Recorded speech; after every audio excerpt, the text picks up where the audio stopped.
Folks, thanks for joining us for the second hour of American Agenda. I'm Bob Sellers. Well, Joe Biden's Electoral College victory is being challenged by many Republicans in Congress. In addition to over 100 GOP House members, a group of at least 12 Republican senators have said that they will object to the Electoral College results on January 6th. One of those senators is with us right now, Senator Marsha Blackburn from Tennessee. Senator, thank you for joining us. On what grounds do you plan to challenge the results, and are you going to challenge? I think they start with, is Alabama right off the top? It's one of the first. I shouldn't say Alabama, but Georgia's up there. Arizona, that's what I was trying to think. Are you challenging that right off the bat, and on what grounds? There are going to be different members who will challenge different states.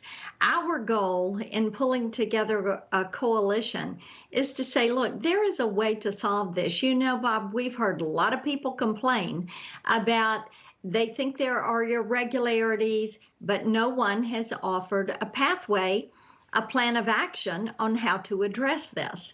So that is what we've done. We've said, when it comes to these states that are in dispute, let's follow the model that was used in 1877 when there was an issue in the Rutherford B. Hayes race.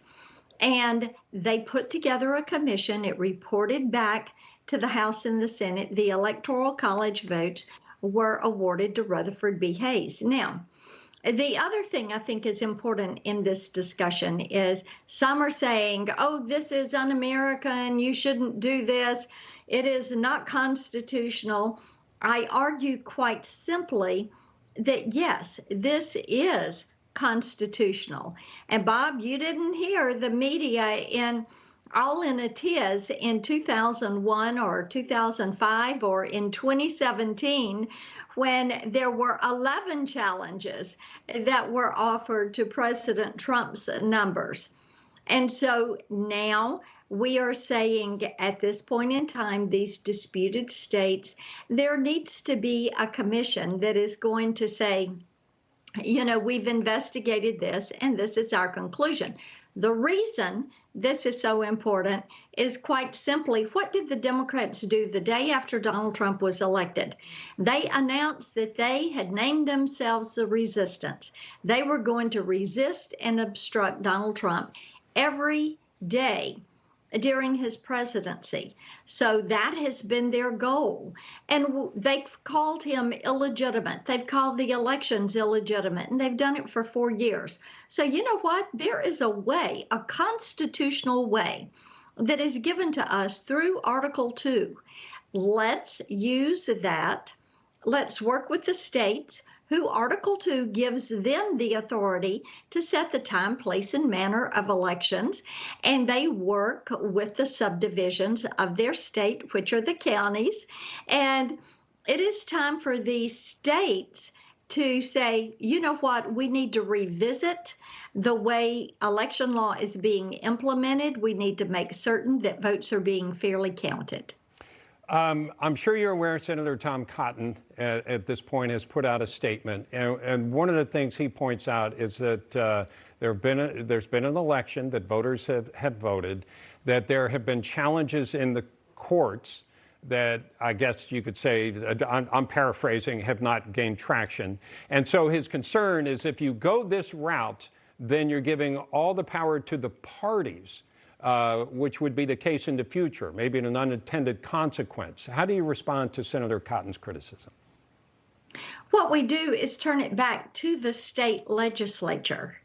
When you read the statement that we sent, when you look at what happened in 1877, you see that it goes back to the people of that state, to their elected representatives. And quite frankly, one of the problems in this 2020 election that has become apparent is you have different states who, because of COVID, use that as an excuse for non-elected officials to change the law. And the legislature didn't have a say in it. Yeah, I'm kind of curious when you say give it back to the states, because as I understand it, there can be an objection, and then both houses go and they debate it, and then they vote on it. And I understand they vote on it not per state, but per representative and per senator. When you say to put it back on the states, what are you suggesting? Well, that's what the commission would do. Establishing the commission, and this is why a commission is important. You have a commission, and it would review the submissions of each state. If there are challenges, if there are irregularities, they send that back to the state. They can subpoena information from the state. And what would be the timing on this? Because this is, we're talking about 2 days from now. Are you talking about a commission that would meet after that? You would postpone the votes and then get their resolution before January 20th? Yes. And you give them a 10-day window to operate, to do their review, to come back and say, we agree that these should be certified, or we oppose certification based on these reasons.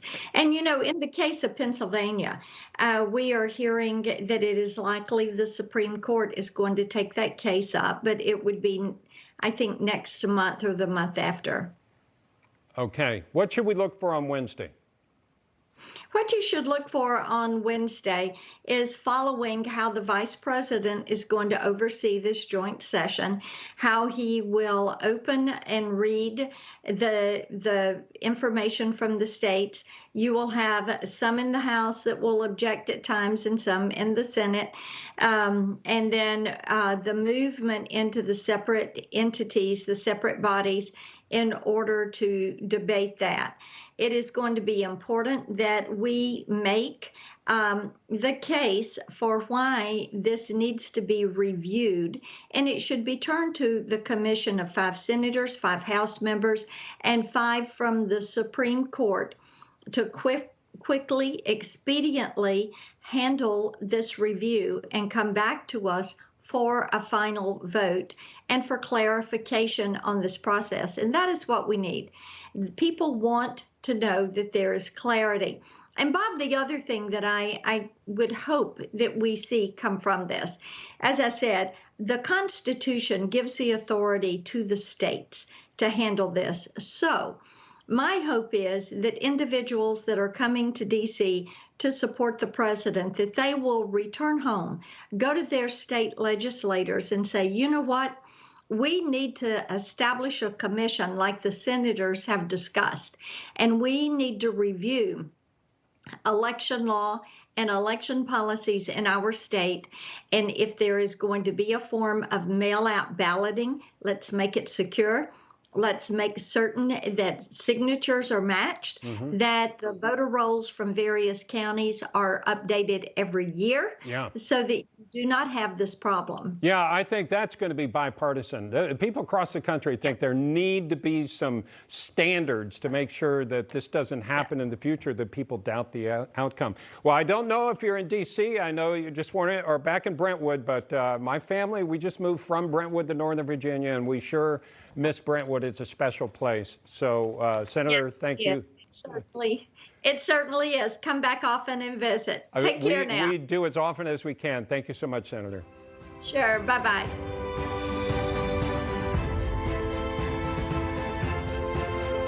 You just watched Newsmax TV, America's fastest growing cable news channel, now in more than 70 million homes. You can get Newsmax TV on your cable system or check your cable guide. And if your system doesn't carry Newsmax, call them, tell them you want Newsmax TV, because we're real news for real people.